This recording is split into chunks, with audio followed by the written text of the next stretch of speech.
freeze!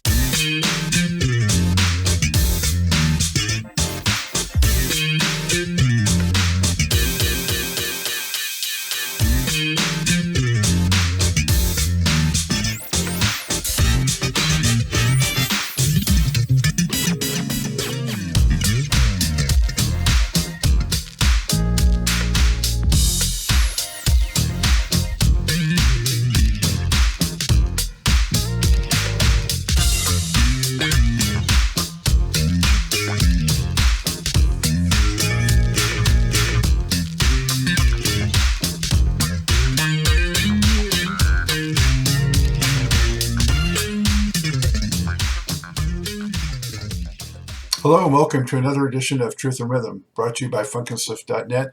This is the interview show that gets deep into the pocket with contemporary music's foremost masters of the groove. I'm your host, Scott Dr. Jigs Goldfine, musicologist and author of Everything's on the One, the First Guide to Funk. If you don't have your copy, get on over to Amazon and pick one up. You'll be so glad you did. Whether you're watching the video version of this at FUNKNSTUFF.net or on YouTube, or listening to the audio-only podcast version from providers like iTunes and Spotify, as always, I thank you so much for your continued interest and support in the show. Speaking of which, if you haven't already done so, subscribe to the FUNKNSTUFF channel on YouTube. That's where Truth and Rhythm lives. All kinds of goodies. You'll get early premieres, and it's all free, so make sure you sign up. Tell a friend, tell family. Also, get your official Truth and Rhythm and FUNKNSTUFF gear at the FUNKNSTUFF.net store. Cool stuff like I'm wearing right here. Truth and Rhythm shirts show your support and love of the show and also the musicians and the music that they represent. Also want to give a shout out to the Funk Exhibition Center and Hall of Fame in Dayton, Ohio, of which I'm very proud to be an official funk ambassador. Go to thefunkcenter.org to learn more and keep the funk alive. And now, with all that, it's time to get on with the show. Enjoy. I'm delighted to welcome to the Truth and Rhythm Mothership a founding member of a cornerstone act of the smooth jazz movement, Pieces of a Dream drummer Curtis Harmon. As the first act signed to legendary saxophonist Grover Washington Jr.'s production company, the trio jumped off in the early 1980s with 3 foundational albums produced by Washington. Pieces of a Dream, which by the 2000s had pared down to a duo, has remained active in the studio and on stage consistently for the past 40 years, including 19 albums of smooth jazz, funk, and R&B. Their most recent release was 2019's On Another Note. Curtis, yes. Thank you. So, how are you? How you doing, Scott? Doing very well, thank you. Hope you're doing the same. So far, so good. I'm making it. Well, I gotta say, I dig the setup. You got your kit right behind you, and looks like keyboards over there. And yeah, that's my. This is my new Yamaha Mo DX, which is a fairly new keyboard on the market, and I actually still haven't figured out everything about it yet. So, but I'm working with it, and it's doing good. And this is my Yamaha drum kit. And I got this drum kit in 1983. Actually, Grover got the kit for me and I was endorsing Yamaha at the time through Grover Washington. And this kit is in mint condition because I don't travel with it. So it's still pretty good. But it serves me well for practicing and, other things. yeah, so that's a little bit of the laboratory there, right? Yeah. Basically. Yep. Well, I gotta, thank you for being on the show. Much appreciated, and looking forward to talking to you about the whole story, really. So let's jump back, go in the time machine a little bit, and Okay. I know you started really early playing. You're a bit of a, I don't know if a prodigy, but you certainly started early. So tell us how you first got into the drums, and sort of up into your teen years. Okay, well, I actually, the first instrument I actually wanted to play was guitar. And could not get my fingers to do what I wanted them to do. So I saw a drummer by the name of Bobby Durham, who was actually performing with my father's group. And And I looked, I said, maybe I think I can do that. And I actually had the coordination for drums. And mind you, I'm 8 years old at this point. So I found that I had the coordination for drums. So I started just beating on everything around the house. And I was playing, I remember I was playing on my little brother's high chair at the time with my mother's good silverware. And I was playing Rare Earth's Get Ready, Mm. if you remember that song. So my mother told my father, listen, you better get him some drums before I kill you both. He's using my good silverware to beat on his brother's chair with. So my father got me a toy set of drums, and I beat the heck out of them. And then eventually he got me a real kit, and I started taking lessons around 10 years old.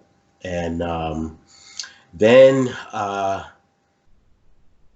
went to Ada Lewis Middle School. I guess I was about 12 years old in the sixth grade, and I met Cedric Napoleon, and then the very next year we met James Lloyd, who came into the band room just playing on the piano, and he was playing "Love Will Keep Us Together" by Captain and Tennille. I mean, and he was killing this song, you know. And so we looked to see who it was. We thought it was some adult in there playing. And a little 11-year-old kid is in there killing the song, man. And so we're all part of the jazz band at the time, the middle school jazz band. And so we kind of broke off to do a talent show. And there were 6 of us. There were 3 horns with us. We only took 3rd place in the talent show, but the 3 of us actually stayed together and started doing block parties and stuff. And then my father, Danny Harmon, actually started managing us and getting us local gigs and dinner dances, nightclubs, block parties, and stuff like that. And we ended up becoming the studio band for a TV show called City Lights in Philadelphia. At the time, I think I was 15 or 16. James may have been 14. And Grover Washington was one of the guests on the show. So he came in ready to play behind his track, Mr. Magic, and I think Let It Flow or Wine like one of them. And when he heard us play, he said, well, I want to play with them. And so he asked us if we knew Mr. Magic, and we did. So we ended up playing that with him on the TV show. And then we ended up, a couple of weeks later, playing at the Bijou Cafe, where he did his live album. And Grover walked in and surprised everybody and played with us. Surprised us too, because we didn't know he was coming either, and performed with us and announced that he was starting a new production company and we were going to be his first product. Wow. And so, you were how old at that time? At that time, I was 17. And what kind of music were you guys playing mostly before you connected with Grover? A mix or? Well, we were playing some straight ahead jazz because my father had us listening to people like Ahmad Jamal, Three Sounds, MJQ, Count Basie, Oscar Peterson, Milt Jackson, and people like that. Because my father was a musician also. He played piano and vibes also. I'm 3rd generation musician, so my grandfather was also a music professor at Temple University. So, but my father had us listen to all kind of jazz stuff like that. And of course, being the ages we were, we liked Earth, Wind and Fire, Commodores, Gap Band, and, Parliament Funkadelic, all kind of stuff like that. So we became a very versatile band that could just about play anything and open for anybody. So that's basically how we got our start. Wow. So yeah, music is deep in your family. What about in your bandmates? Do they also have musical, or did they have musical families? Actually, no. None of them, not that I know of, neither one of their relatives played. Huh. Just mine. But they both were very talented I think James's brother may have started off playing piano, but he quit soon after, and James stuck with it. So, because I think their mother had them both into piano lessons. You mentioned your baby brother. I'm glad he wasn't in the high chair when you were playing it. But No, and actually, he grew up and started playing bass. So okay, so I was wondering if any of your siblings yeah, also were my musical. sister played flute in middle school and high school.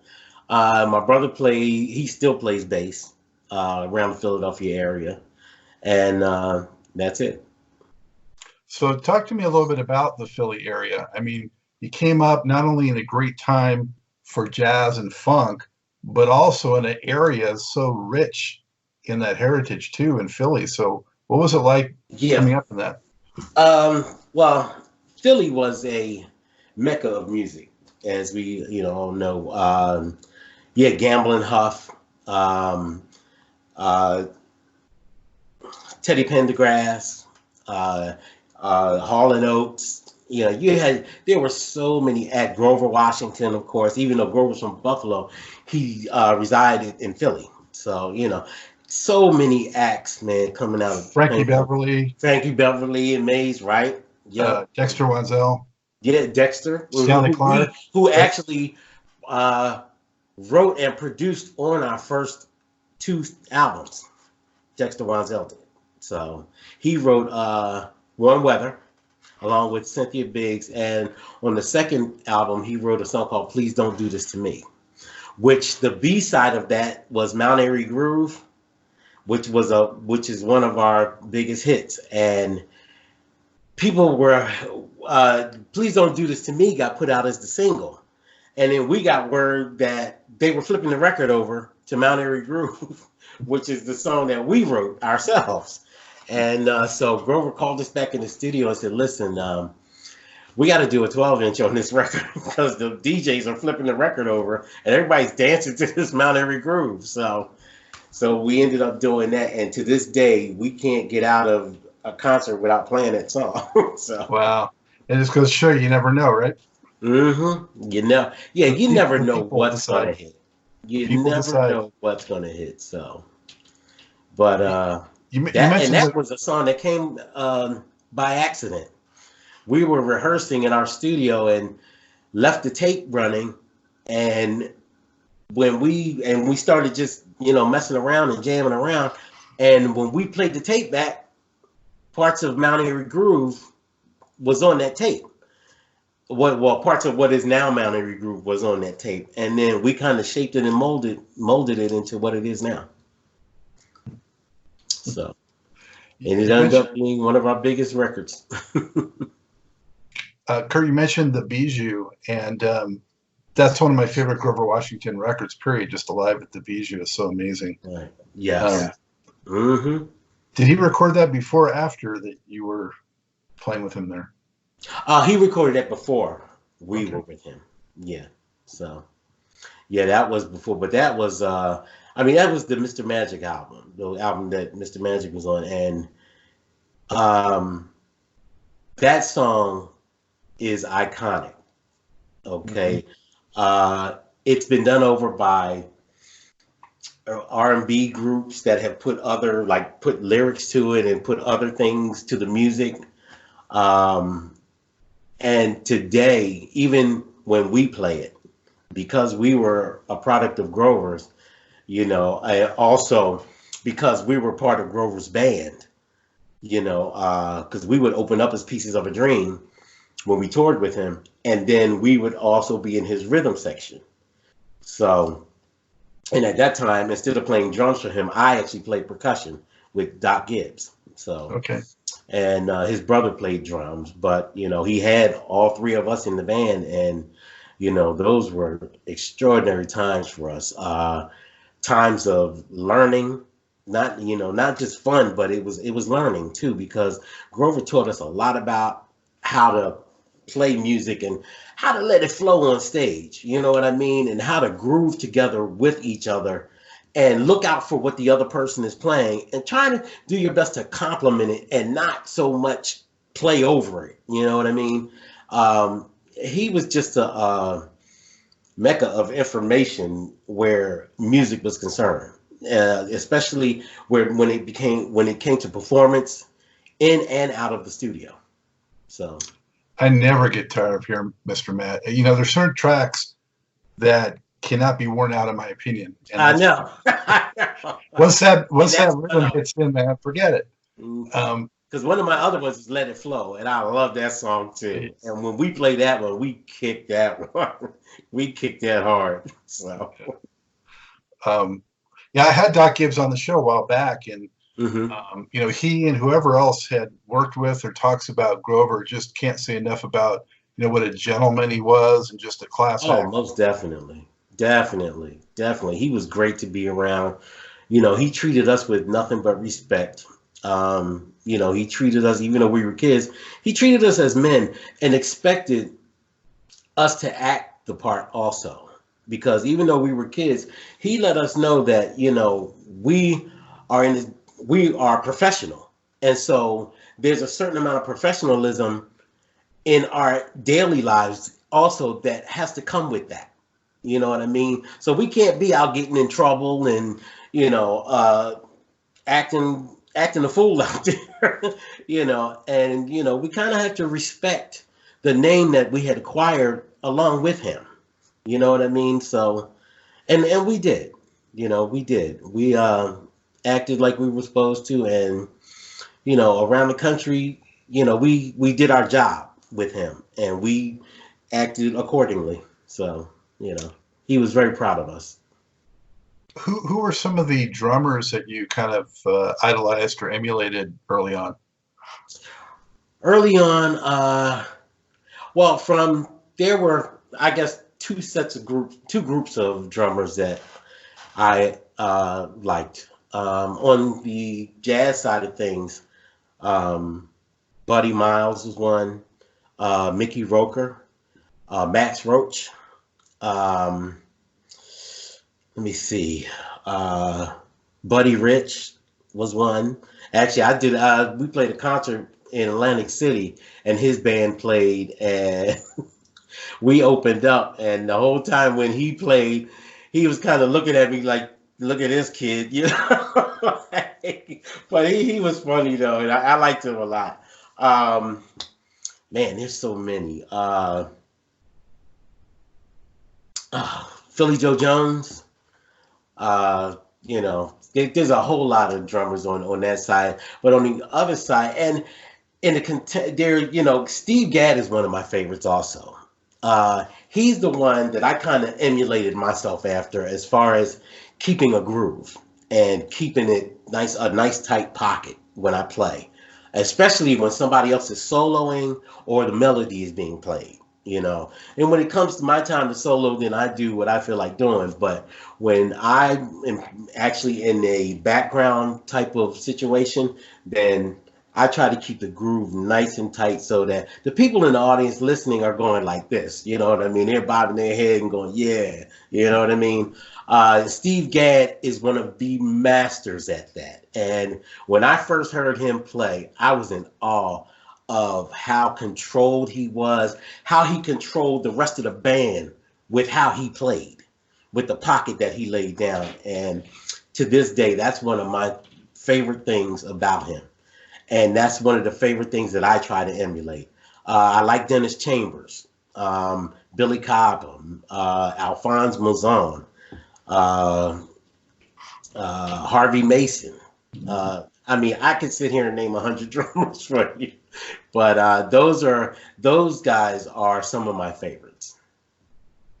So. And you mentioned, so on the jazz side, were you also going to cite some R&B or funk guys, or? Well, I like Maurice White, Lenny White, Sugarfoot from the Ohio Players. Sugar, you mean Diamond? I'm sorry, Diamond. Yeah, from the Ohio Players. I'm sorry. Fat Larry, Fat Larry's man. There's a whole lot of them I like too. Ricky Lawson, who played with Michael Jackson for a while before he died. He was actually one of my favorite drummers also. And there's guys who I don't even know their names. The drummer from Spyro Gyra I like a lot. And then, you know, the list goes on, man. Yeah. Yeah. So a lot of diverse inspiration coming in. And what was it like to be up there with Grover as a player? Because he's one of my all-time favorite players. Oh, well, it's funny. I mean, we were kids at the time, so it was fun to us. And then it got to a point where I would sometimes, you know, get nervous a little bit, you know. Um, that wasn't actually until I got older that I would actually start to get nervous a little bit. And I had been doing it for years already. And it's like I'm looking out into the audience, and then when you see the lights come on stage, sometimes you got to think, even though this started out as fun, it's like, wow, this is your profession now. This is what you do. This is how you pay your bills. And this is what you do to please people. All of these people that are out there listening and watching you. This is your God-given gift for them to enjoy, And so it's something I don't take for granted. It's something that I treasure, and that, God has blessed me with the talent to do. And I recognize that and love the fact that I'm able to share that with people. Yeah, and you drive the train. That's what the drums do. Hey, somebody's got to drive. But the bass player is there to help you drive too. Yeah, no doubt. And I definitely, it's funny because I play with an awesome bass player now, David Dyson. He's out of the DC area, and he's played with a lot of people. But he's become, and we didn't actually first start playing together in Pieces of a Dream. I was playing with a band in Washington, D.C. when I met him. And that's how we actually started playing together. But he and I have built a stage rapport where it's almost like we know what each other's going to do now. You know what I mean? Because he's been with my band now for over 10 years. And we just click so well together. And I can say it's definitely two people driving that band when it comes to the rhythm of it. And he's definitely a big help in the driver's seat. But he's a funky bass player, man. He is so talented. That's my boy there. So, Kurt, your first album came out in '81. Mm-hmm. How long had you had the relationship with Grover Washington? How long did it take to get that first record out? Let me see. I guess the whole process was about maybe 10 months to a year. We were in the studio for about 3 to 4 months, maybe.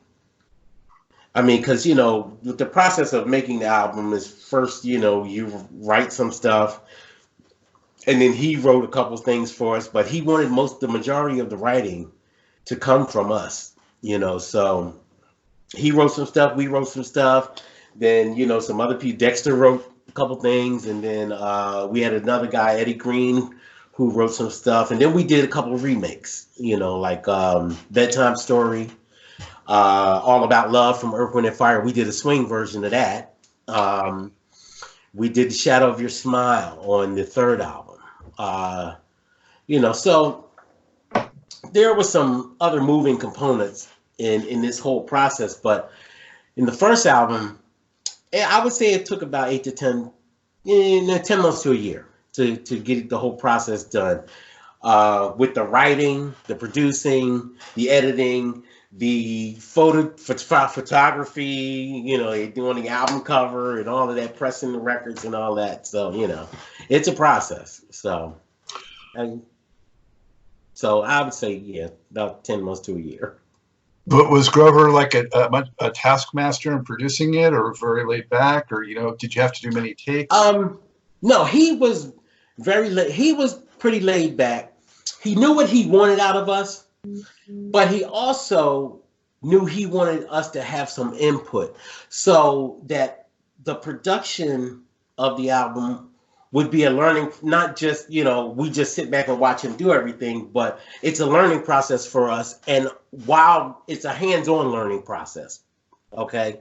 So, he would ask us what we thought, and then we would give our opinion on, what we thought should, the sound should be, and then he had his idea. So we kind of came together on it, and he was very liberal where that was concerned. As long as we came out with a quality product, everybody was happy.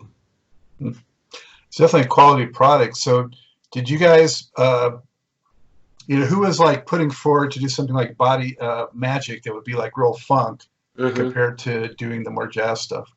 Okay, well, Body Magic was one of the ones that we wrote as kids.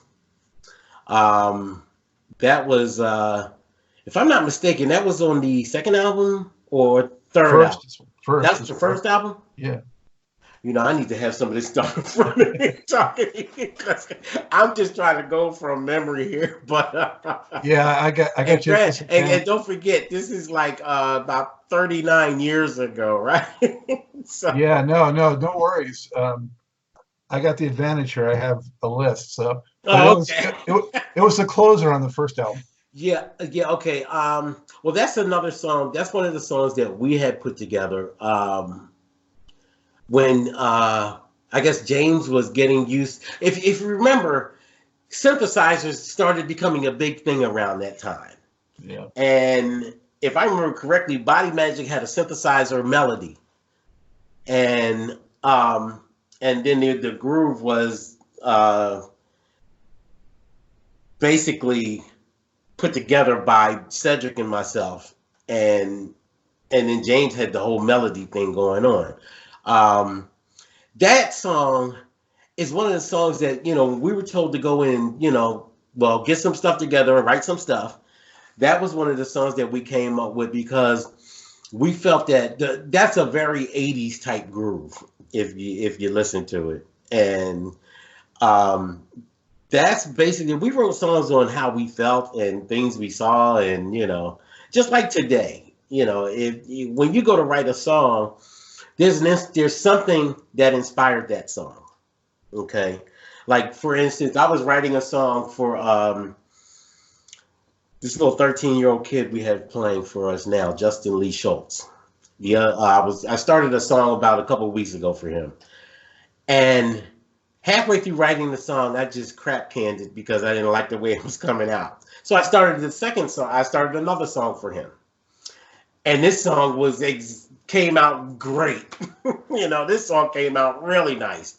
So sometimes when you're writing, certain moods hit you, and then certain things don't. So, Body Magic was one of those songs that we felt was a good song, and Grover felt it was a good song, and so it made the album. There are songs that didn't make the album, so, there you go.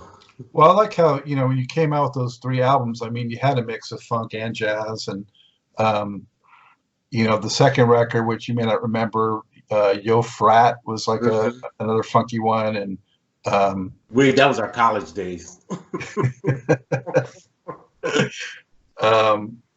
And the Fa Fi Fo, of course, was Fo Fi Fo. Yeah, sorry.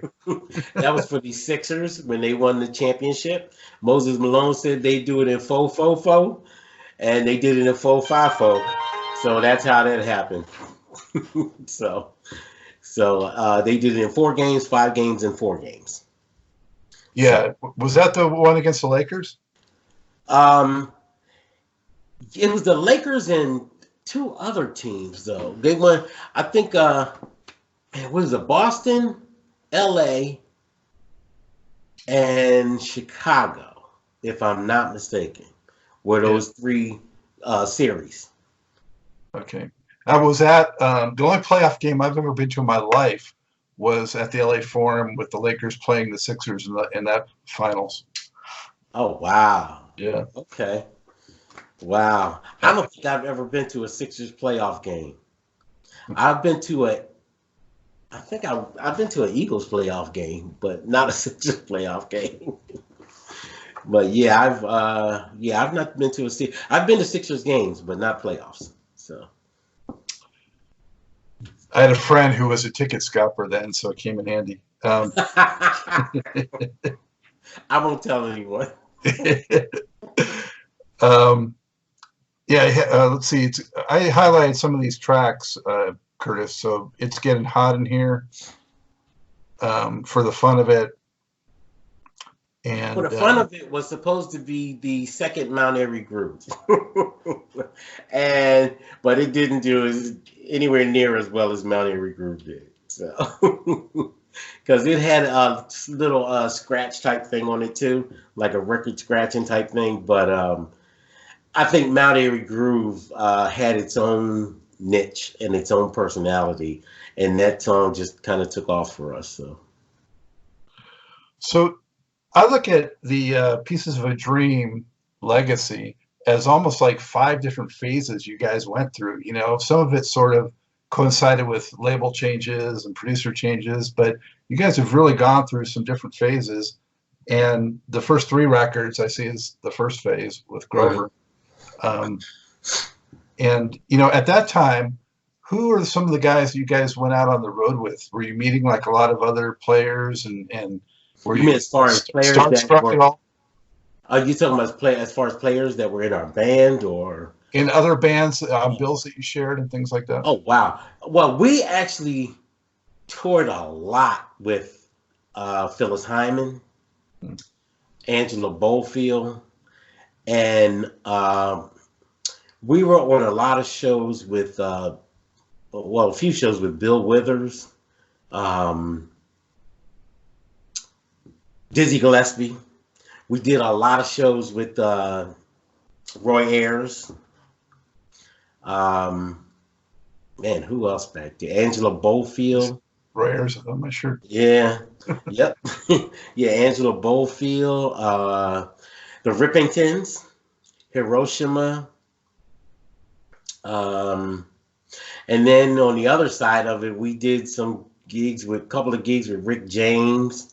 Who else? SWV. Wow, Chaka Khan. Wow, man, it's been so many. was there anyone though that you encountered that you were like, whoa, you know, that you were kind of thrilled to meet, or that we actually were in concert with? Wow. We did a show with Luther Vandross, except he didn't turn out to be like I thought he was. Let me see. Wow. Somebody that I actually wanted to Earth, Wind and Fire. We opened up for Earth, Wind and Fire once. Now, this was after Maurice White was gone. Oh, okay. But we worked did. with But however, Maurice White produced one whole half of the album Joyride. So we got to meet him. We got to spend time with him. We got to actually see his studio and record in his studio, which was off the hook, man. We loved it. So, you know, that was one of the highlights of our recording career. You know, Grover being one, but Maurice White and Lenny White also being another one. George Duke was another one, you know. Which record was Duke on? Do you remember? He was on Pieces. Okay. The album was called Pieces, and that featured vocals of Maxie Priest. But the song was called Any Way You Want It. And this guy Mike Davis sang that one. But George Duke produced that, and we actually went to LA and worked with George Duke in his place on that one. What happened that you guys transitioned from Elektra and Grover and all that to Manhattan Records, it looks like, or EMI, and changing to having the Whites produce the record? Well, first of all, Electra and EMI and all of those, that's, if I'm not, let me see.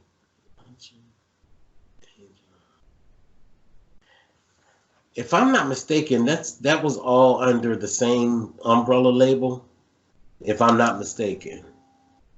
Well, I wasn't sure because it looked like it I know was. it's EMI, Angel. The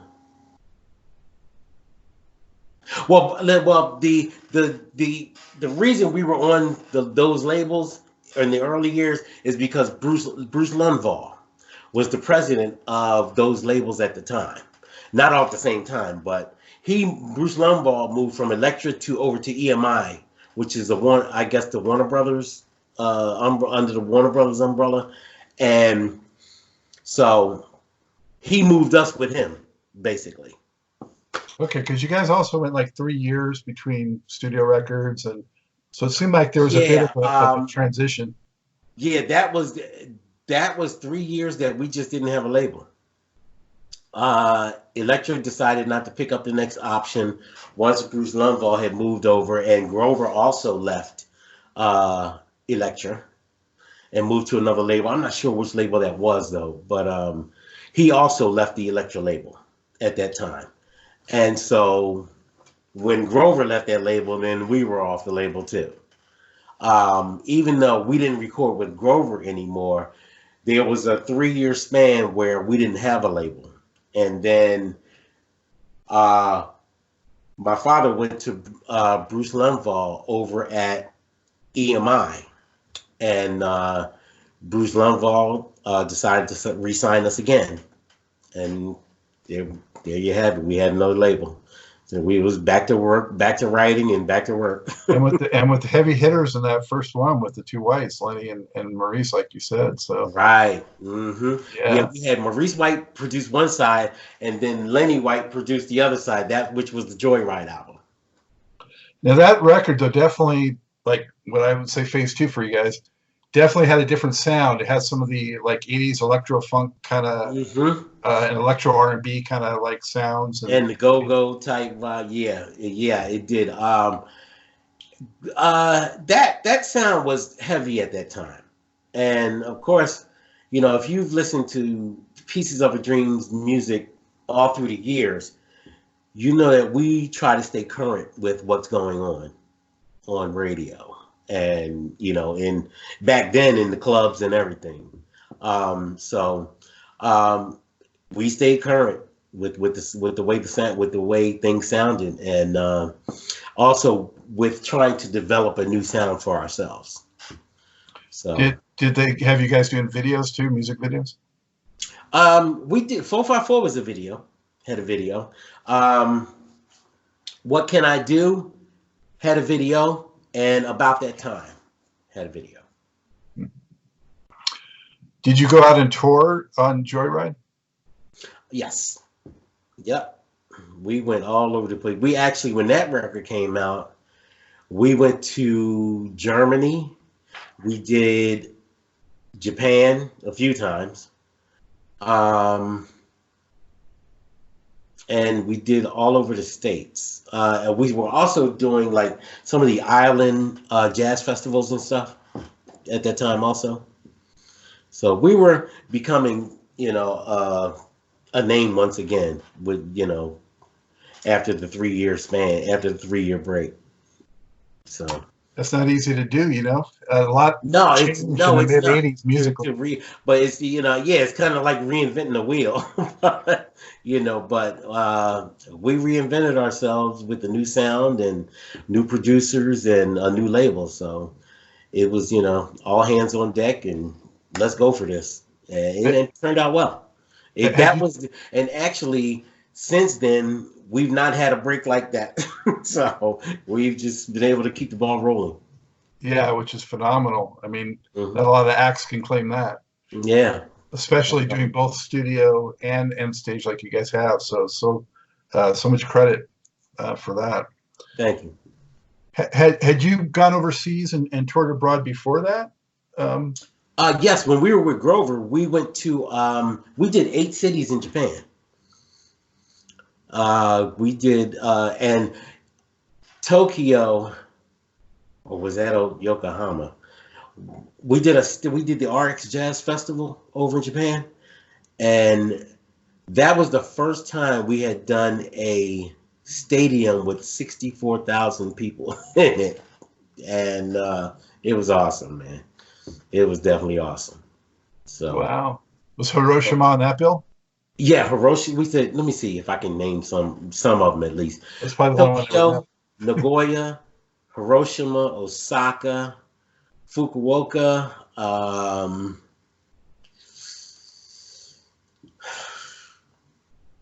Wow, that's 5 out of 8. Let me see. So you were still a teenager and you were already overseas? Yes. Wow. Yep. Yep. For the first time. Wow. Yep. I was still a teenager. I think I was actually 18 when that happened. Hmm. So you mentioned Lenny White when we're talking about, inspiring drummers. So what was it like actually doing some work with him? oh, it was great. I was in my zone on that one. Well, with Maurice White too, because he was a drummer too. That's true. So, I was able to draw information and just a lot of stuff from the both of them.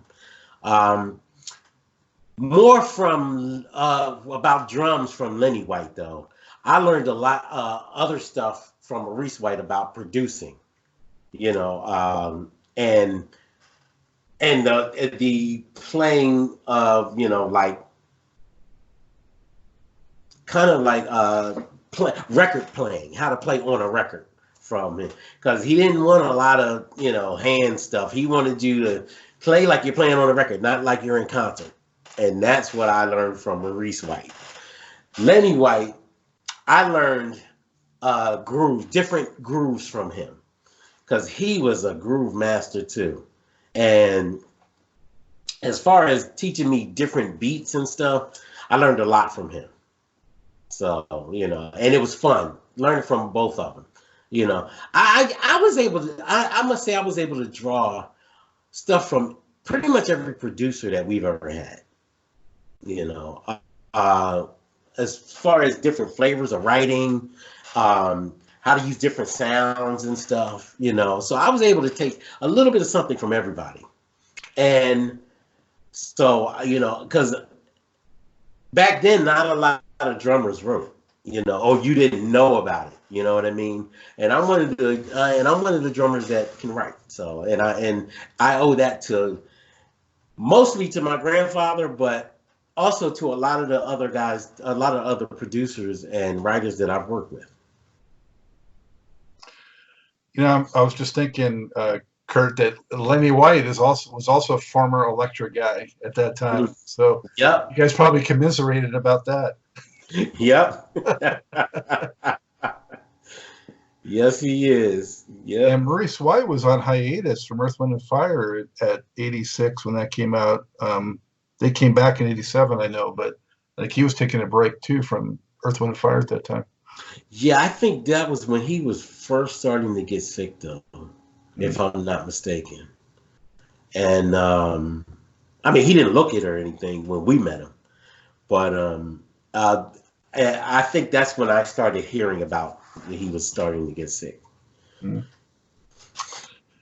So you ended up doing. Lenny was also on the next record, Makes You Wanna. Yes. And yeah, then, I think he actually produced that one by himself, if I'm not mistaken. And then most of that one. About that time, on that one, I felt like you talked about keeping current. I felt like on that one, you had some of that New Jack Swing influence kind of coming into some of what you were doing. Yeah, because we had some of Teddy Riley's people working on that one with us. Oh. So, and if I'm not mistaken, Lenny White worked on that one a little bit also. Just a few songs.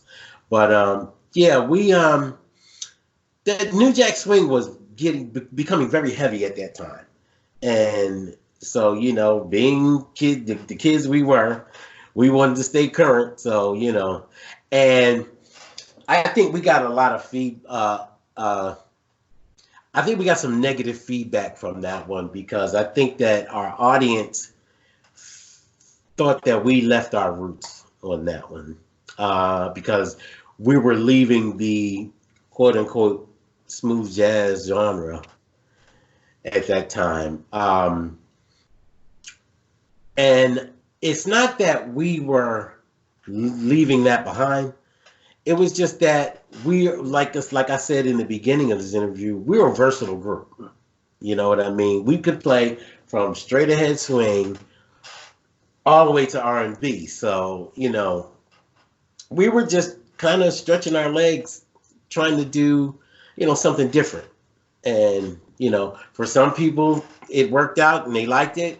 Some people it didn't work out and they, you know, they weren't too crazy about it, you know. So, but, you know, I think everybody likes us for, at that time, the versatility that we did and wanted us to stay versatile. You know, they still wanted a little bit of everything on our albums. And I felt at that time we were kind of straddling the fence, so we couldn't grab one audience or the other. You know what I mean? And we didn't fully have both of them. So, you know, but where we are right now, I think we found our niche. Yeah. Which is back to the smooth jazz, basically. It's challenging to do that. with a funk ingredient in there. Gotta have that. Okay. Yeah. It's challenging to do that though, Kurt. You know, you look at you know, a lot of jazz guys did that or attempted to do it with, you know, you mentioned George Duke and Lenny White's albums and Alphonse Mouzon and Herbie Hancock. I mean, so many tried to do both, keep current, I guess to sell more records probably. Right.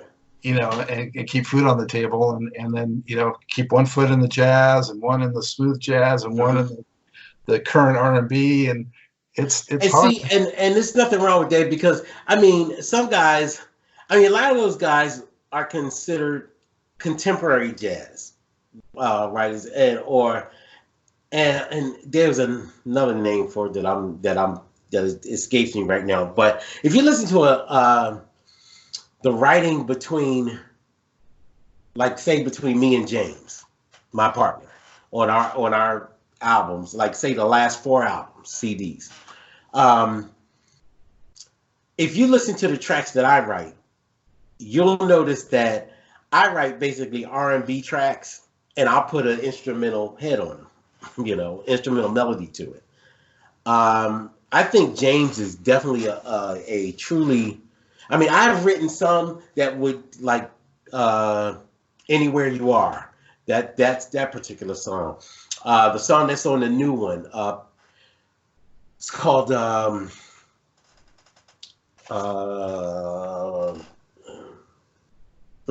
man, I forgot the song. Smooth Dreams.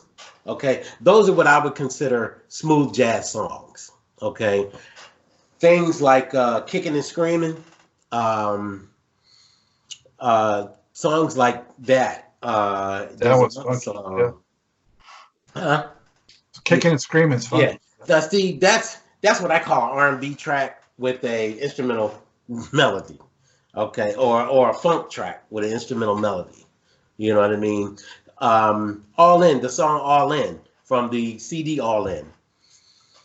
That's what I would call an R&B track, you know. So with a instrumental head on it. So, you know, that's basically how I write. You know, I don't just come up with just smooth jazz tracks. I write what I feel like, you know, at the time, and then put what's necessary on it to get some radio play. So, you know, yeah. And you know, the song All In, well, Kicking and Screaming is our current single now. The song All In stayed on the chart and the Billboard at #2 for 13 weeks. So, you know, I was proud of that song. So, yeah, congratulations on that. Thank you. And, you know, so, I mean, I'm a funketeer at heart. So, you know, so that's what I write. But I have fun, because if I can't have fun doing it, then it's not worth doing. You know. Yeah, well, if you are a Funketeer heart, you know, well, like you said, you went probably maybe too far astray with the New Jack Swing, but you came back in '93 with In Flight, which was definitely a return to more like organic jazz. Yes. Mm-hmm. Uh, you totally went back the other way. Well, we kind of got the message. We got the memo, quote unquote, and went back to what the people wanted to hear from us. Yeah. So, and the next one actually, you had the Calloway brothers also on that next one, right? Hmm. So from Midnight Star and Yeah, I think James worked with them more than I did. on Goodbye Manhattan. Yeah, Eva Cassidy sang that one. Yeah, she was a great talent too. Great talent. So you didn't get to actually work much with Reggie Calloway or Vincent Calloway. Um, not not myself. No. Okay. Uh, I think James did a lot of that work with them. Um, and some of the stuff, like the record company would actually send to the producer for production and not, back at that time anyway. You know, these days we're producing our own stuff now, so we're pretty much, calling the shots with how the song sounds and I think back basically at that time we could have actually produced our own stuff, but I think the record company felt that if they're going to spend thousands of dollars on a record, then they want the top names to do it. So and I have no gripe with that, because the Calloway brothers were definitely great producers.